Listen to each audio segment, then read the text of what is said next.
तर तुम्ही ज्या वेळेला पत्र देतात त्यावेळेला ते काय असतं, तुमच्याच भाषेत सांगायचं असतं तर तो सत्ता जिहाद आहे.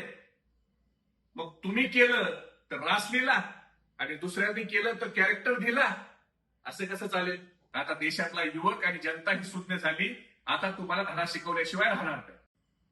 परभणी महानगरपालिकेच्या महापौरपदी शिवसेना उद्धव बाळासाहेब ठाकरे यांनी सय्यद इक्बाल यांची निवड केली आणि अचानक भारतीय जनता पार्टी आणि शिवसेनेच्या पोटात काय यायला लागल्या शिंदे सेनेचे, आणि ते हिंदुत्व शिकवायला निघाले उद्धव बाळासाहेब ठाकरे यांच्या शिवसेनेला. मला त्यांना त्याच जिल्ह्यातल्या परभणी जिल्ह्यातलेच उदाहरण सांगायचंय की महिन्याभरापूर्वी नगरपालिकेची निवडणूक झाली. जिंतूरच्या नगरपालिकेत भारतीय जनता पार्टीच्या नगराध्यक्षा ह्या मेहरुनिसा फैज मोहम्मद टिका खान यांची ती आई आहे आणि 6 नगरसेवक हे भाजपाच्या कमळावर मुस्लिम समाजाचे निवडून आले. त्याच परभणी जिल्ह्यातल्या पाथरीच्या शिंदे सेनेचे नगराध्यक्ष धनुष्यबाण चिन्हावर लढलेले आसेफ खान आहेत तुमच्या पक्षाचे नेते सईद खान यांचे भाऊ.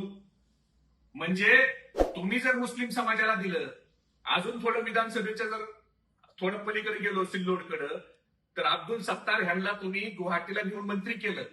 त्यांचा आता मुलगा एक नगराध्यक्ष आहे समीर, एक मुलगा आमिर हा जिल्हा परिषद सदस्य आहे.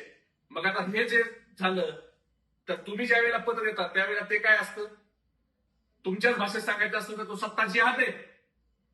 मग तुम्ही केलं तर रास लिहिला आणि दुसऱ्यांनी केलं तर कॅरेक्टर दिला, असं कसं चालेल?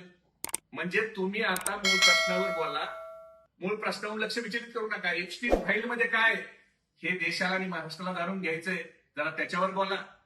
आपले पंतप्रधान हे अमेरिकेसमोर खलील लोटांगण वंदीन चरण करायला लागले, त्याचे करार करतात. त्या करारामुळे महाराष्ट्र आणि देशाच्या शेतकऱ्याची वाट लागणार आहे, त्याच्यावर बोला. सबका साथ सबका विकास म्हणायचं आणि निवडणुका आल्या की खाण आणि बाण करायचं, हा धंदा बंद करा. महागाई बेरोजगारीवर बोला. आता देशातला युवक आणि जनता ही सुज्ञ झाली, आता तुम्हाला धडा शिकवल्याशिवाय राहणार नाही.